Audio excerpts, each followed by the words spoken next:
अभी जम्मू कश्मीर से आ रहा हूं और केवल यहां की सभा के लिए आया हूं, अन्यथा मेरे और भी कार्यक्रम थे। मैंने कहा नहीं, मैं जाऊंगा सरधला में, मैं इस बार जरूर जाऊंगा, 24 में मैं जरूर जाऊंगा।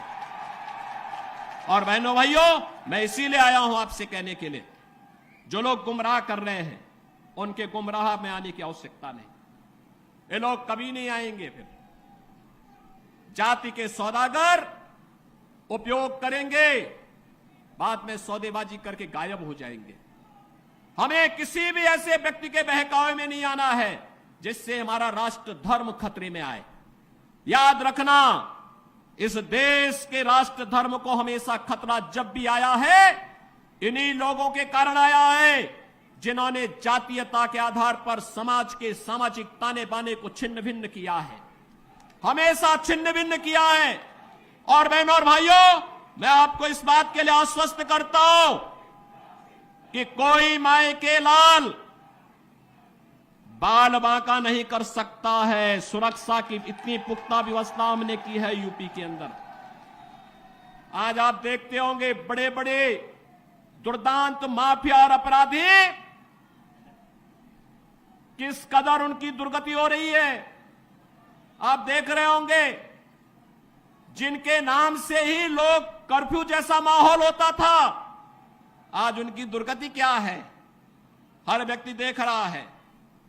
इन माफिया और अपराधियों की स्थिति क्या है, आप रोज सोशल मीडिया के प्लेटफॉर्म को उठा करके देखते होंगे। एक दुर्दांत माफिया ऐसा भी था, बहनों और भाइयों, जब वह समाजवादी पार्टी की सरकार के समय चलता था तो मुख्यमंत्री हो या मुख्य न्यायाधीश, इन सब के काफिले रुक जाते थे और माफिया का काफिला निकलता था।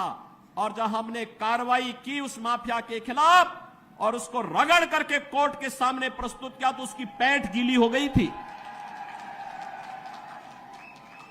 उसकी पैंट गीली हो गई थी। और तब हमने कहा था, उस समय उसको हमने कहा था, कानून को रौंदने वाले, आज कानून कितना बड़ा होता है यह एहसास हो रहा है कि नहीं हो रहा है। और निर्दोष लोगों को मारोगे तो मिट्टी भी नहीं मिल पाएगी। और बहनों और भाइयों, इसीलिए मैं आया हूं आपसे कहने के लिए,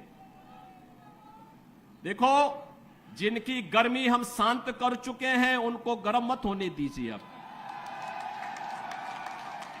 इस क्षेत्र को विकास की मुख्य धारा के साथ जुड़ने दो। उनकी सबकी गर्मी शांत हो गई है, वे गए काम से। और इसीलिए मैं आप सबसे अपील करने के लिए आया हूं कि पूरे देश की एक आवाज है, पूरा देश एक ही स्वर में बोल रहा है। और वह बोल रहा है कि फिर एक बार मोदी सरकार, फिर एक बार